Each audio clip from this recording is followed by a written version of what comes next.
Diperlihatkan pasukan khusus asal Tiongkok yang mendapatkan misi penting untuk melakukan evakuasi warga di kilang minyak milik perusahaan swasta yang terletak di Baghdad, Irak. Karena sebelumnya, kilang tersebut mendapatkan serangan mendadak dari tentara bayaran yang masih belum diketahui alasan mereka melakukan serangan tersebut. Sesampainya di kilang, pemimpin pasukan yang bernama Lu Feng disambut oleh kepala Yotim Oye bernama Profesor Chen yang akan menuntun Lu kepada warga yang akan mereka evakuasi. 事情要做，整个工厂大概有多少工人？ Sementara itu di sebuah desa yang tak jauh dari lokasi kilang minyak, kita diperlihatkan seorang tentara bayaran bernama Chris Van Horn dihampiri oleh adiknya bernama Henry yang juga tentara bayaran. Henry memberikan Chris uang kerja sama mereka setelah menjual senjata kepada tentara Irak. Henry kemudian meminta Chris untuk ikut dalam sebuah misi di mana Henry dan anak buahnya mendapatkan sebuah tugas untuk menculik beberapa orang yang telah menjual senjata ilegal. Namun Chris menolak karena ia ingin merawat anak-anak yatim piatu di desa tersebut. Meskipun begitu, Henry tetap mengingatkan bahwa hadiah misi kali ini sangatlah besar, sehingga Chris bisa menggunakan uang tersebut untuk bisa membantu para warga di desa tersebut. Tidak hanya itu, Henry juga mengungkapkan kalau Chris sudah berubah dan mulai menjauhi pekerjaan ini setelah kematian ayah mereka 2 tahun yang lalu. Yeah, Dad would have done it though.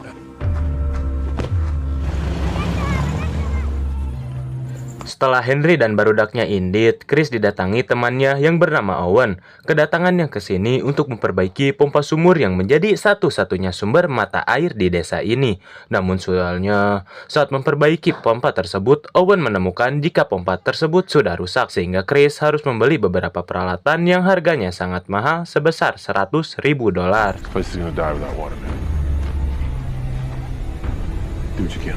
Di malam hari, Chris dihampiri oleh mamah-mamah bernama Soraya yang juga kebingungan untuk mendapatkan uang sebanyak itu. Melihat Soraya dan warga sekitar terancam kehilangan sumber kehidupan, Chris pun berencana menerima tawaran misi dari adiknya, si Henry.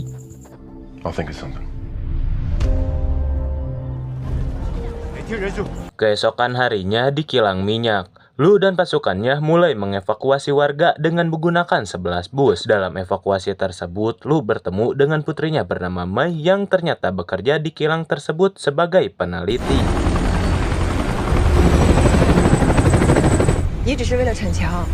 Di tengah perjalanan, Mai mengungkapkan kekecewaannya terhadap Lu yang lebih mementingkan pekerjaannya daripada ibu dan dirinya. Namun meskipun begitu, Lu sebenarnya sangat menyayangi Mai, tapi karena tugas negara, jadi Lu mau tidak mau harus melaksanakan tugasnya.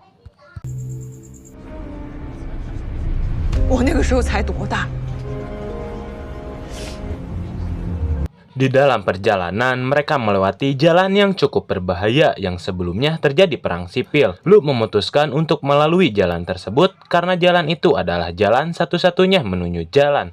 Kumaha iya.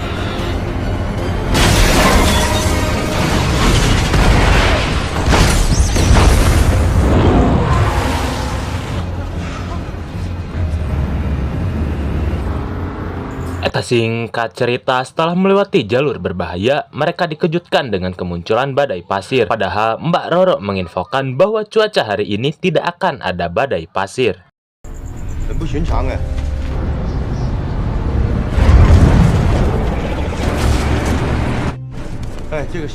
Saat melewati badai tersebut, tiba-tiba radio komunikasi hilang sinyal dan disusul dengan kemunculan mobil-mobil off-road. Ternyata mereka adalah Chris, Henry, dan para tentara bayaran yang akan menculik beberapa orang dari bus.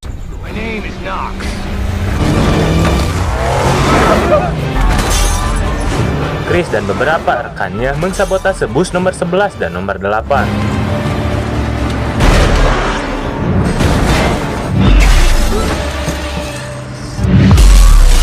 Mereka juga sempat bertarung dengan anggota pasukan, tetapi mereka berhasil mengalahkannya, termasuk anggota wanita yang untungnya masih di tang tayungan Ku Gusti.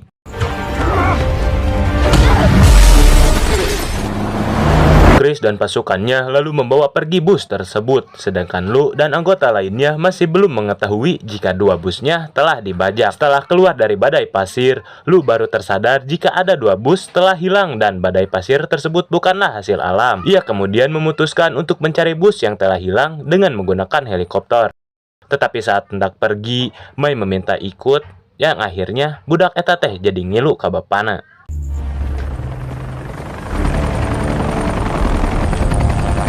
Lu pun melihat sumber badai pasir yang ternyata badai tersebut terjadi dan dibuat oleh mesin jet.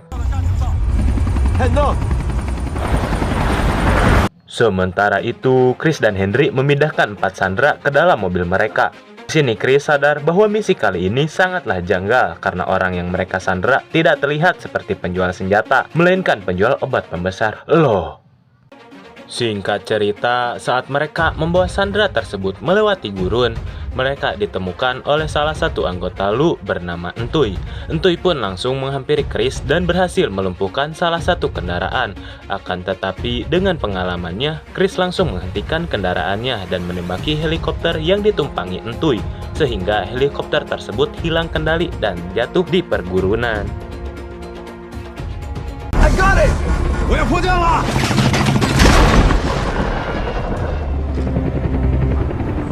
Look. Sementara itu, Lu menemukan bus nomor 11 yang ditinggalkan. Di dalam bus tersebut, Lu menemukan beberapa penumpang, tetapi 4 diantaranya telah hilang diculik. Mengetahui hal itu, Lu langsung melakukan pencarian ke area gurun.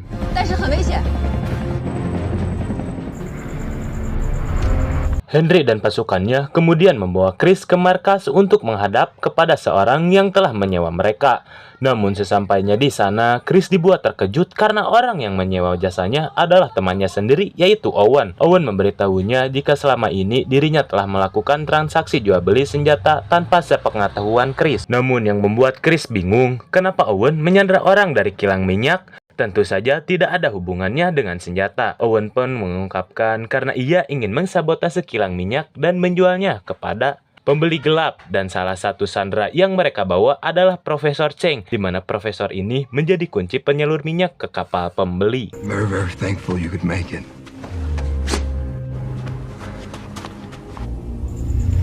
Mengetahui hal itu, Chris pun langsung membatalkan misinya. Ia langsung mengajak Henry pergi, tetapi Henry tak mau karena belum dibayar oleh Owen. Owen! Setelah Chris pergi, Owen tidak menembak mati Henry dan beberapa anak buahnya. Sedangkan 2 buah anak Henry langsung berpihak kepada Owen karena ternyata mereka adalah anak buah Owen sejak awal. Can't have them interfering with the plan. Let's go!